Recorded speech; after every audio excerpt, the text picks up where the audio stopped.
It has been more than a year since Russia invaded Ukraine. While we do know what is happening on the battlefield, let's now tell you about a second and an unprecedented battle that also got underway. We are talking about cyber warfare and what the Russian invasion reveals about the future of cyber warfare. To talk more on this, we're now being joined by Italy Glick, a cybersecurity expert from Tel Aviv. Thank you so much for joining us on WION, Mr. Glick. Right now, tell us about what has the war in Ukraine shown us about the cyber warfare. The war in Ukraine has demonstrated a significant impact of cyber warfare on modern conflict. Both sides have been using various tactics to gain an advantage, including disrupting critical infrastructure, stealing sensitive information, and spreading propaganda. Right. In your viewpoint, do you think Ukraine is equipped enough to deal with Russia's cyber operations? We do know that the EU has spent over 10 million euros since the beginning of the conflict to assist Ukrainian cyber defenses. And there are also reports that Ukraine has formed this Ukraine IT army. But do you think Ukraine can actually deal with the cyber warfare which comes from the Russian side? I think that the capabilities that Russia has are enormous, and I think that the support that Ukraine is getting from the EU is very important and other international organizations.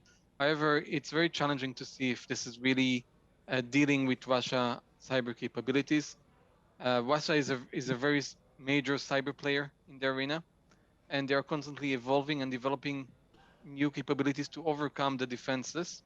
Yet I think that the support that they are getting from the EU, security vendors, and other software vendors like Microsoft are very crucial to Ukraine and might help them sustain the attacks by the Russians. Right. In your viewpoint, do you think Russia's cyber forces have underperformed in Ukraine? I don't know if they underperform. I think that in this time of war, it's hard to say who is winning and who is losing. And I think we'll know much later about if they were successful or not. We see areas that they are successful. We see areas that they are less successful. And I think that the IT army of Ukraine is very solid. And I think that the act to put this as officially part of the army is very important. But I think the IT army should also take a stance and start to go and do more offensive and not only defensive for Ukraine. Right, absolutely. Also, help us understand that do you think that Russia and Ukraine both think that if they launch a massive cyber attack, it will hamper both the sides? Is it why a larger or a massive cyber attack has not been launched yet, and we've easily completed a year of Russia's invasion of Ukraine? I think that the beauty of cyber is that, on cyber offensive, is that you can act and do things where it would not all be attributed to you directly. I don't think that they would be using limited force in this area of cyber, and they would want to gain as much as they can. If they are capable of sending missiles, they would use whatever they can also to create problems or issues in the critical infrastructure organizations. Right. Also, do you see Russia's war on Ukraine escalating into a global cyber warfare? I suspect it would not.